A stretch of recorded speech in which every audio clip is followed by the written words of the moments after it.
The upstairs hallway at Graceland was quiet in a way the rest of the house never managed to be. It was late afternoon, August heat pressing against the windows, and Elvis Presley sat alone in the room he called his sanctuary. The master suite on the second floor, where almost no one was permitted to enter. The air conditioning hummed. Somewhere downstairs, the usual noise of the entourage continued. Laughter, televisions, the constant motion of people who had nowhere else to be. But up here, in the only truly private space Elvis had managed to carve out of his museum of a life, there was silence. He was 41 years old. The face that looked back from the mirror each morning had begun to blur around the edges, softened by medication and exhaustion and the particular weight of being Elvis Presley for 22 years without interruption. His eyes, which had once burned with an intensity that made audiences gasp, now carried something else. A tiredness that went deeper than sleep could reach. But today, the tiredness wasn't what troubled him. Today, he had done something he rarely did. He had raised his voice at Lisa Marie. The argument itself had been nothing. Something about the golf cart, about driving too fast near the gates where the fans gathered, about safety or rules or whatever excuse he had manufactured in the moment. But the look on her face when he'd snapped at her, that look, it was the same expression his mother Gladys used to wear when she was disappointed in him, and seeing it reflected in his 8-year-old daughter's eyes had cut through every wall he'd built around himself. Lisa Marie was only here for a few weeks. She lived with Priscilla now, in California, in a world that had nothing to do with Graceland, and everything to do with the divorce that had been finalized 3 years ago. The custody arrangement meant she came to Memphis for holidays and summer visits, and Elvis treasured these stretches of time with a desperation he couldn't quite hide. Every day she was here felt borrowed. Every moment felt like something that could be taken away, and he had wasted part of this borrowed time by yelling at her. Elvis stood up from the bed and walked to his closet. Not the main closet where his jumpsuits hung in careful rows. The other one, smaller, where he kept the things that actually mattered. Photographs of Gladys, his Bible with the worn spine, a few items from his childhood that had survived the journey from Tupelo.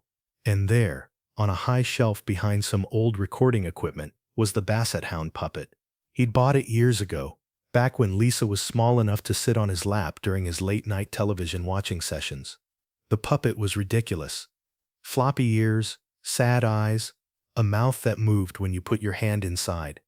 Lisa had loved it. She'd named it something he couldn't remember now. But what he did remember was the way she'd laugh when he made it talk.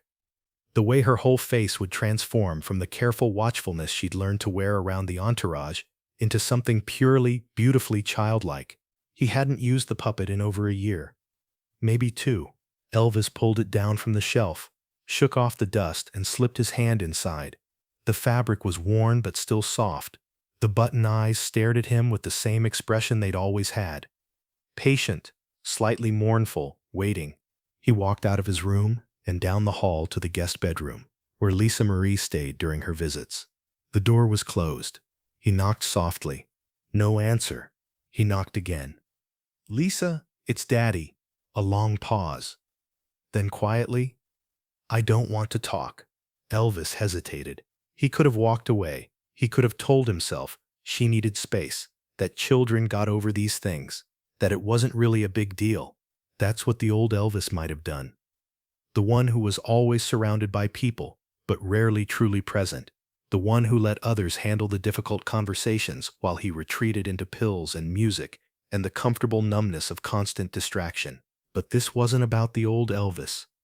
This was about being a father to the only person in his life who had no agenda, no ulterior motive, no need for anything from him except his presence and his love. He raised the puppet to the door. "Lisa," he said in the puppet's voice.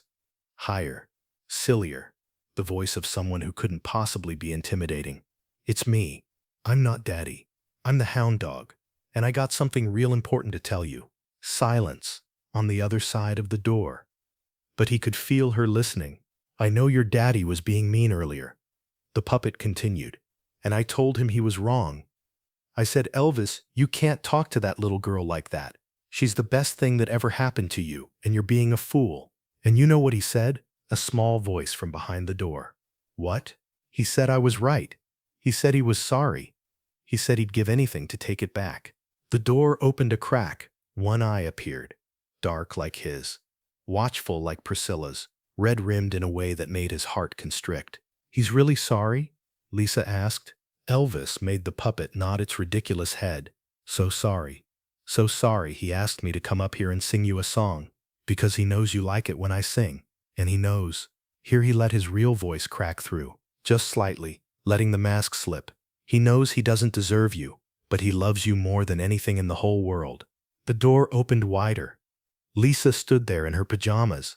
It was barely 5 in the afternoon, but Graceland ran on its own schedule, and naps in the middle of the day were perfectly acceptable when you were 8 years old and your father was Elvis Presley. Her face was uncertain, caught between the anger she wanted to hold on to and the hope she couldn't quite suppress. What song? She asked.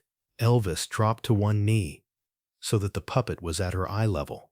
He took a breath, and then, in the voice that had made millions of people fall in love, but softer, quieter, stripped of performance and polish, he began to sing. Wise men say only fools rush in. The puppet's mouth moved along with the words, its floppy ears swaying gently as Elvis worked its head from side to side. It was absurd. It was ridiculous. The king of rock and roll kneeling in a hallway, singing through a toy dog to apologize to a child. But Lisa wasn't looking at the absurdity. She was looking at her father's eyes above the puppet.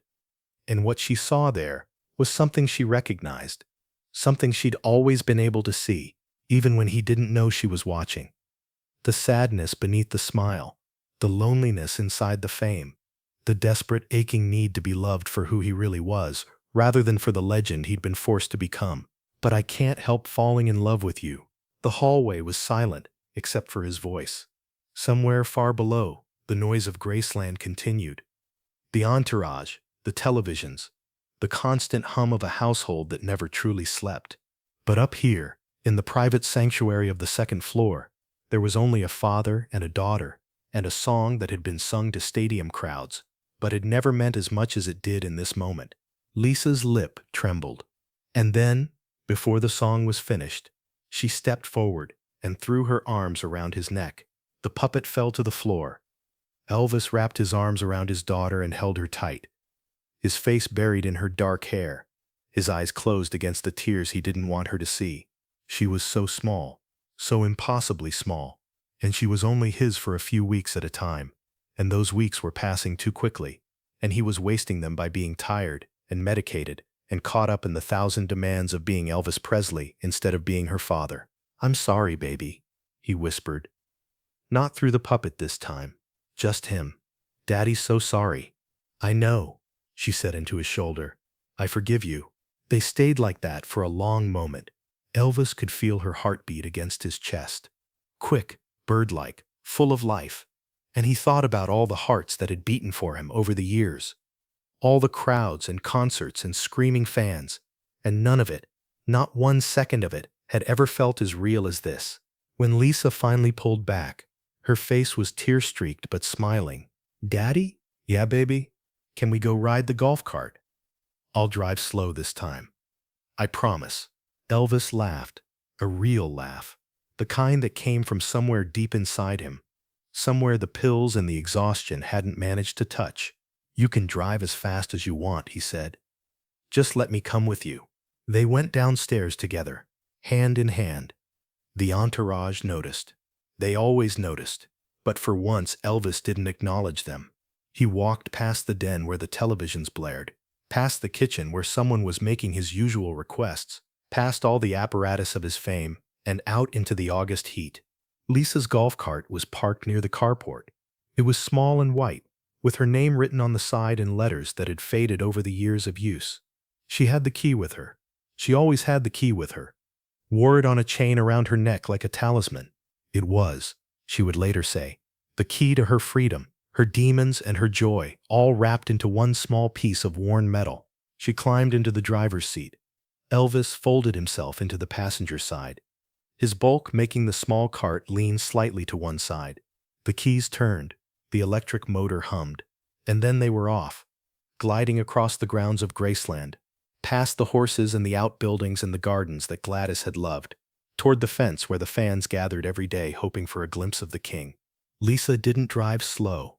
She drove fast, the way she always did, with the wind in her hair and her father beside her, and the whole world reduced to this moment, this place, this feeling of being exactly where she belonged. Elvis held onto the side of the cart and laughed again, and the sound carried across the property, past the gates where the fans were pointing and waving, past the boundaries of Graceland, and into the Tennessee evening. They made 3 loops around the grounds before Lisa finally slowed down near the meditation garden.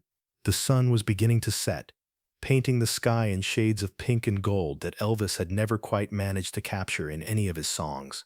They sat in the quiet cart, catching their breath, looking at nothing in particular. "Daddy? Yeah, baby? Why are you sad all the time?" The question caught him off guard. He turned to look at her. This small person, who had his eyes and Priscilla's cheekbones, and something else entirely that was purely her own, and he saw that she was watching him with the same careful attention she'd watched him with since she was old enough to understand that her father was different from other fathers. "What makes you think I'm sad?" he asked.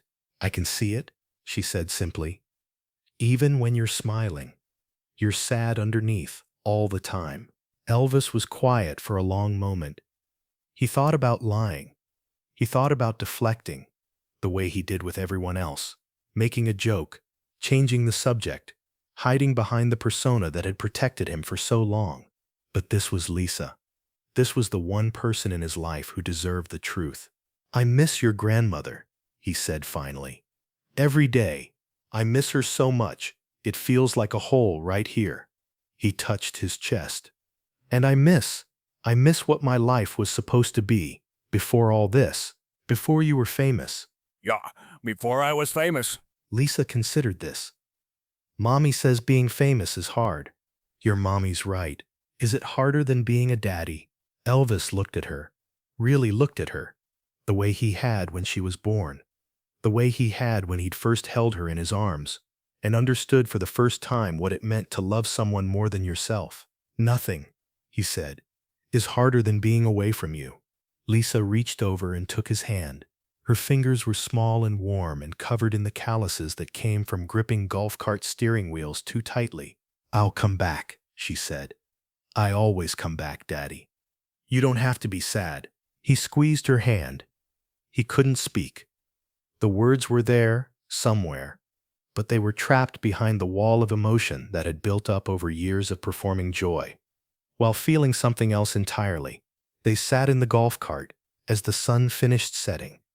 Father and daughter, the king of rock and roll, and the only person who had ever truly seen through his crown to the man underneath. 1 year later, almost to the day, Elvis Presley would be dead. Lisa Marie would be 9 years old, visiting Graceland for the summer, when she found her father on the bathroom floor. She would try to run to him, but someone would hold her back. She would hear her grandfather, Vernon, crying out in a grief so raw it would echo through the house and into her nightmares for decades to come. But that was still a year away. On this evening, in August 1976, there was only the golf cart and the sunset, and the feeling of her father's hand in hers. There was only the memory of a silly puppet and a song sung in a hallway. A moment of connection in a life that offered too few of them. Years later, Lisa Marie would tell the story to her own children. She would describe the puppet with its floppy ears and button eyes. She would try to explain how a man who could fill stadiums with screaming fans had knelt in a hallway to apologize to an 8-year-old through a toy. She would tell them about riding golf carts across Graceland's grounds, about the key she wore around her neck, about the private hours they spent upstairs where no one else was allowed. He was sad, she would say, all the time, even when he was smiling. But then she would pause, and something would soften in her face. "But when he looked at me," she would continue, "the sadness went away. Just for a little while. I could see it happen, like a light coming on." She would inherit Graceland. She would inherit the legacy and the burden and the impossible weight of being Elvis Presley's only child. She would struggle with addiction and loss and the same gnawing loneliness that had plagued her father. She would marry 4 times, searching for something she could never quite name. And in her darkest moments, when the grief became too much to bear, she would drive back to Graceland and lie on her father's bed and remember the puppet, the song, the apology that came not from the king of rock and roll, but from a tired man who loved his daughter more than he had ever loved his fame. In January 2023, 3 days before her 55th birthday, Lisa Marie Presley would attend the Golden Globe Awards, where Austin Butler won for his portrayal of her father. She would look proud and hopeful, the keeper of a flame that had burned for nearly half a century. 2 days later, she would collapse at her home in California. She would be buried at Graceland, in the meditation garden, next to her father and her son Benjamin, who had died 3 years earlier. The spot she had pointed out years before to a friend, "I'll be right there someday," would finally hold her. At her memorial service, someone would read from her memoir, the book she had been working on when she died. The story of her life in her own words. They would read about the golf cart and the key. They would read about the private hours on the second floor. They would read about a father who was imperfect and struggling and deeply, achingly human. And somewhere in that reading, there would be a moment of silence, a moment for the puppet and the promise, a moment for the song that was never meant for stadiums or screaming crowds, but for a small girl in a doorway who needed to know she was loved. That's the story. Not the fame or the fortune, not the legend or the legacy, not the gold records or the white jumpsuits or any of the images that have been burned into the world's collective memory. Just a father, a daughter, and a moment in a hallway when love found a way to speak through the only voice that mattered. Not the voice of the king, but the voice of a man who had finally learned what was worth singing for.